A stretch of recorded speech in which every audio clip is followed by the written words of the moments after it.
Es un proceso gradual el que está llevando nuestro país, donde evidentemente hemos priorizado aquellos temas críticos para la sociedad. Yo llevo más de 20 años tratando el tema de seguridad vial en nuestro país y siempre ha sido muy difícil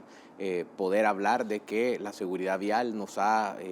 robado la vida de 3 personas o 4 personas al día en nuestras calles debido a las diferentes situaciones de violencia vial, cuando por muchos años acá hablábamos de 30, 25 personas que perdían la vida en el tema de la inseguridad ciudadana, en el tema de la violencia. Es hasta ahora en el gobierno del presidente Bukele donde realmente las cosas comienzan a tomar sentido, el sentido que deben de tener en cualquier país civilizado, donde realmente el tema de la accidentalidad, el tema de la siniestralidad vial es el que está por encima del tema de la inseguridad ciudadana. No podía ser, no cabía, digamos, una lógica cuando hablábamos del tema en foros o presentábamos el caso de la situación de la inseguridad vial de nuestro país en diferentes paneles internacionales, que la cantidad de personas que perdían la vida en nuestro país por el tema de violencia ciudadana opacara de una manera tan enorme el tema de la inseguridad vial que nosotros tenemos, que hay que decirlo, ha sido relativamente alta en cuestiones de términos comparativos de otros países de Latinoamérica. Evidentemente ahora, con el cambio de las cosas, con este gran trabajo de seguridad que se ha venido realizando, estamos comenzando a poder dirigir nuestra atención a un tema que también es importante y empezar a tomar acciones concretas para ir combatiendo la siniestralidad vial. Viceministro, le voy a brindar mi opinión ciudadana, mi opinión personal. Si una persona maneja en estado de ebriedad, si no posee licencia para un vehículo grande, Sí, perdón, no tengo el término, no liviano, sí, sino que sí. Un vehículo un pesado. vehículo pesado, si esta persona va a excesiva velocidad en una carretera que tiene un límite de 30, 40 kilómetros. Si usted tiene todas estas atenuantes, esta persona es un homicida en la Totalmente, calle y es completamente. una persona que le arrebata la vida a 3, 4 personas, a una familia salvadoreña. Esto definitivamente tiene que parar, porque de estos casos, como el que le acabo de mencionar, hay decenas Hay o hay muchísimos. cientos. Lamentablemente son muchísimos los casos de personas que no tienen el mínimo respeto por la normativa legal vigente en materia de seguridad vial. Evidentemente no tienen el mínimo respeto por la vida de terceros, la vida humana, por su propia vida tampoco. Y yo coincido con usted que estas personas no podemos empezar a verlas como otra cosa, sino como criminales también, y debemos de tratarlos de esa misma forma. Lo hemos hablado en otras ocasiones, Marisol, usted me ha permitido la oportunidad de reiterarlo. El salvadoreño que aquí maneja mal y que en Estados Unidos de la noche a la mañana maneja bien, únicamente porque sabe que en Estados Unidos se enfrenta a un marco regulatorio muchísimo más estricto, con sanciones muchísimo más altas, no es que cambie de contexto y se convierta en otra persona por estar en otro lugar, simplemente entiende que las implicaciones y las consecuencias de un mal comportamiento vial en un contexto como el de Estados Unidos sí van a traerle consecuencias graves que pueden afectarle en el largo plazo. Nosotros estamos abogando porque en nuestro país podamos ir cambiando ese contexto, podamos ir siendo muchísimo más estrictos, más efectivos en sancionar este tipo de comportamientos, y sabemos bien que a la larga las sanciones son únicamente un elemento de los que tenemos que trabajar. Hay un plan Claro, claro. nacional de seguridad vial que tiene otros componentes como ir cambiando y afectando la cultura, el tema de las campañas, pero sabemos muy bien que esa aplicación de la ley y que leyes más estrictas son de los elementos de tiempo inmediato que debemos de ir modificando para poder tener cambios. Esta es una solicitud, es una visión del presidente de la República, Nayib Bukele, de apuntarle a esta problemática de tantas muertes en las Sí, carreteras. definitivamente que sí. Yo quiero ser muy claro. La visión en materia de transporte se propuso en su momento y evidentemente ha sido avalada al más alto nivel.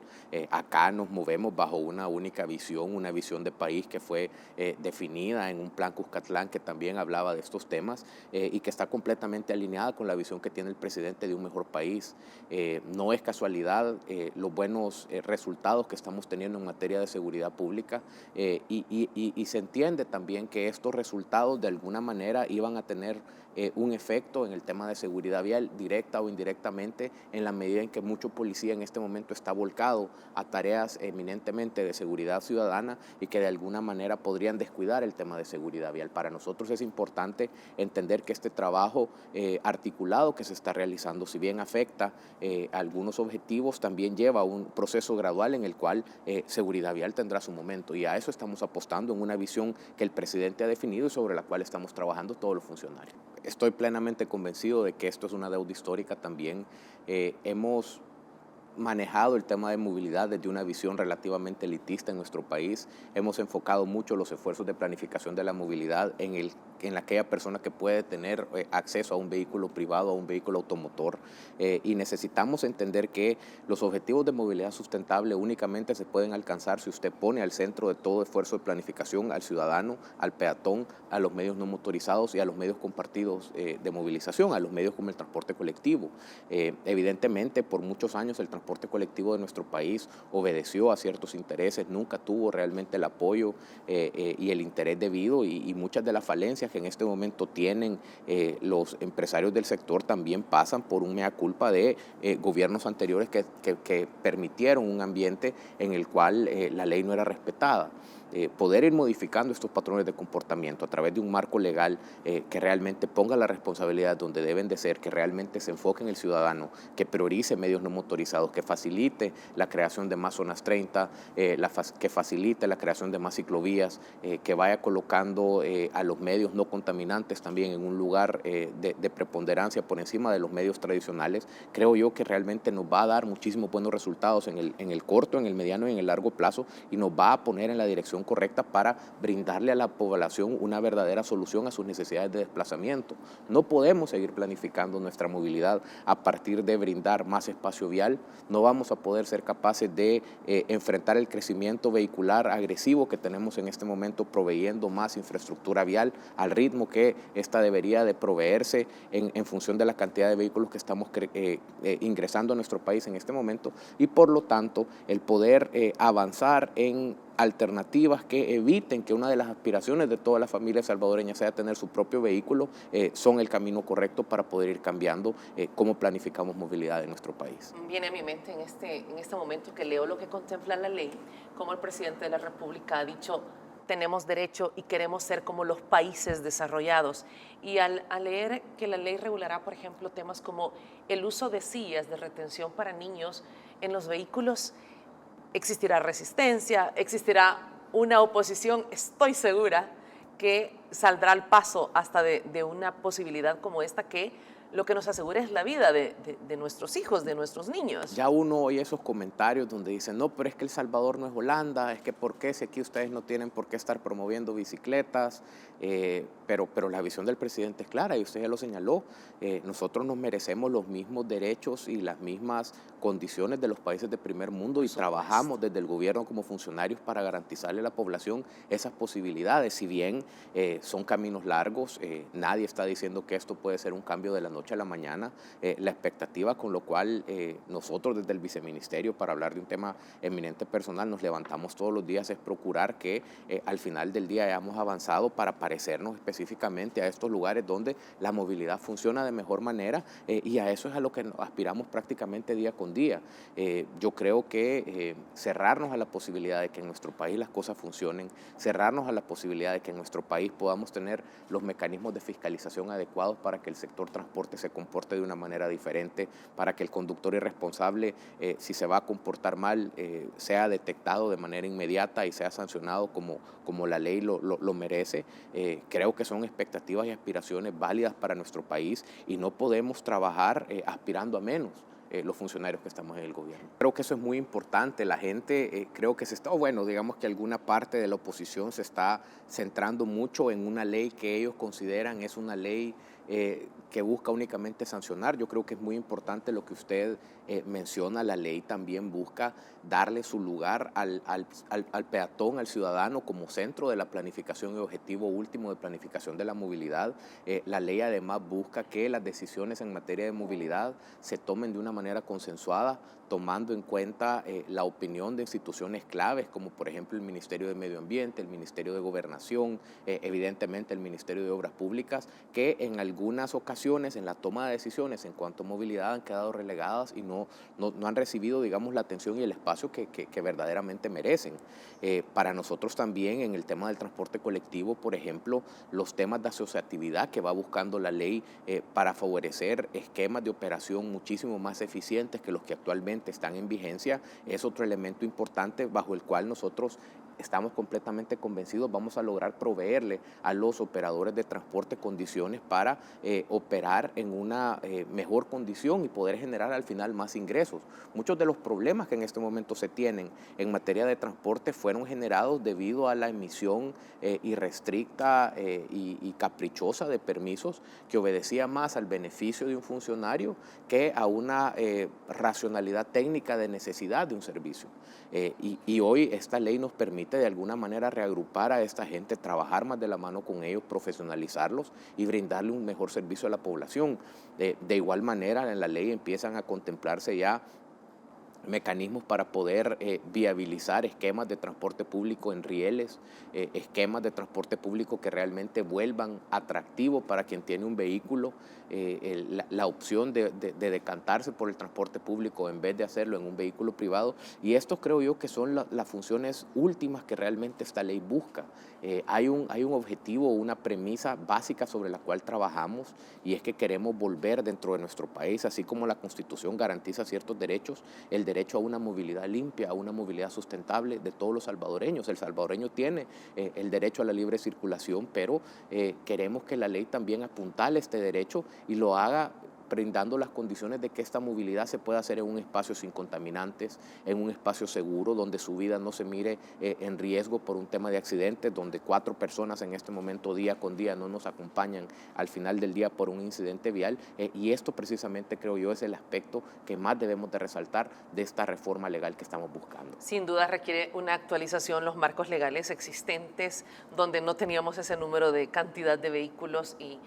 ciertas cosas que han cambiado obviamente con el tiempo. El nuevo marco normativo consta de 231 artículos para planificar, regular, gestionar y ordenar el transporte terrestre y de carga, que es sumamente importante. Hemos visto demasiadas desgracias viales, viceministro, en el tema de transporte de carga. Así es, Marisol. Necesitamos tener un mayor control sobre elementos claves como el transporte público y el transporte de carga. Si bien representan un porcentaje bajo del total de vehículos en circulación en nuestro país, son menos del 10% del total de vehículos circulando en este momento, que ya superan el 1.6 millones de vehículos en circulación. Cuando estos vehículos se ven involucrados en un accidente, las implicaciones, las consecuencias, los impactos que estos vehículos dejan desafortunadamente son muy importantes. Por lo tanto, destinar esfuerzos para controlar de mejor manera elementos de operación del transporte colectivo, elementos de operación del transporte de carga son importantes y estamos trabajando precisamente para que las personas de estos sectores entiendan y asuman la responsabilidad tan grande que tienen y podamos ir mejorando un poco la situación de inseguridad que tenemos. Yo creo que uno de los elementos más importantes sobre los cuales vamos buscando que la ley haga un cambio también tiene que ver con el tema de las externalidades del transporte. Me refiero al hecho de que, por ejemplo, en este momento una persona que circula en un vehículo privado no genera una serie de externalidades a la hora de circular en hora pico. Por ejemplo, es un privilegio realmente ir en un vehículo que ocupa 10 metros cuadrados de espacio para trasladarme yo únicamente como ser humano, cuando por ejemplo una bicicleta ocupa la 10ª parte de ese espacio y es muchísimo más eficiente. Ir buscando que encontremos los mecanismos para que estas externalidades o las externalidades generadas, por ejemplo, por un vehículo de transporte público que de noche se parquea en una calle y obstaculiza el libre tránsito, por ejemplo, o un vehículo de carga que también es parqueado de noche en una carretera y se vuelve un peligro para quien circula en la zona, son elementos que debemos de ir cambiando y que a la larga nos van a permitir un sistema vial muchísimo más seguro para todos los salvadoreños. El pasado 14 de septiembre los diputados que integran la Comisión de Obras Públicas, Transporte y Vivienda emitieron ya un dictamen favorable a la nueva iniciativa de ley. es decir, que muy pronto podría ya estar esta ley para los salvadoreños. Nosotros agradecemos mucho esa primer paso, primer gran paso que dio la Comisión de Obras Públicas al dar dictamen favorable sobre la ley presentada. Entendemos que todavía pues faltará una discusión en el Pleno Legislativo, habrán algunas modificaciones a lo que en ese momento se le dio una luz verde, pero sabemos que es un paso importante y sobre el cual veníamos luchando ya desde hace más de año y medio, cuando se presentó, digamos, la primera propuesta de reforma a la ley para que fuera considerada en el Pleno Legislativo. Y sí, definitivamente que esperamos que antes de fin de año la ley pueda ser discutida, la ley pueda ser avalada y que nos podamos mover los salvadoreños hacia un marco legal que nos permita darle a la movilidad el verdadero lugar que se merece. No podemos seguir hablando de movilidad únicamente en función de la construcción de carreteras, que es lo que tradicionalmente ha tomado preponderancia por encima de una gestión de movilidad un poco más intangible, si se quiere, como la que se viene haciendo desde el Viceministerio de Transporte. En ese sentido, el poder contar con este nuevo marco y el poder darle a la movilidad y su planificación un ámbito distinto, un ámbito de mayor prioridad y un elemento de consenso frente a otras instituciones de gobierno, creo que va a ser un paso en la dirección correcta para que podamos garantizarle a todos los salvadoreños un sistema vial muchísimo más seguro y más eficiente. Y no es una ley de carácter punitivo. Estoy leyendo, por ejemplo, uso de herramientas tecnológicas para monitorear el tiempo real de las unidades de transporte colectivo. Es decir, esto mejorará sin duda la movilidad de ese 70% de la población que hace uso del transporte colectivo a diario. La reducción en los tiempos de movilidad a través de la instalación de semáforos inteligentes, la instalación de centros de monitoreo de tráfico. Me llama mucho la atención este punto, viceministro, la entrega de subsidio directo a los pasajeros a través de mecanismos tecnológicos. Así es, queremos generar las condiciones, Marisol, para cumplir, digamos, con uno de las deudas pendientes, que es eficientizar el subsidio que en este momento es entregado al transporte colectivo. Sabemos bien que en este momento el mecanismo de entrega del subsidio todavía tiene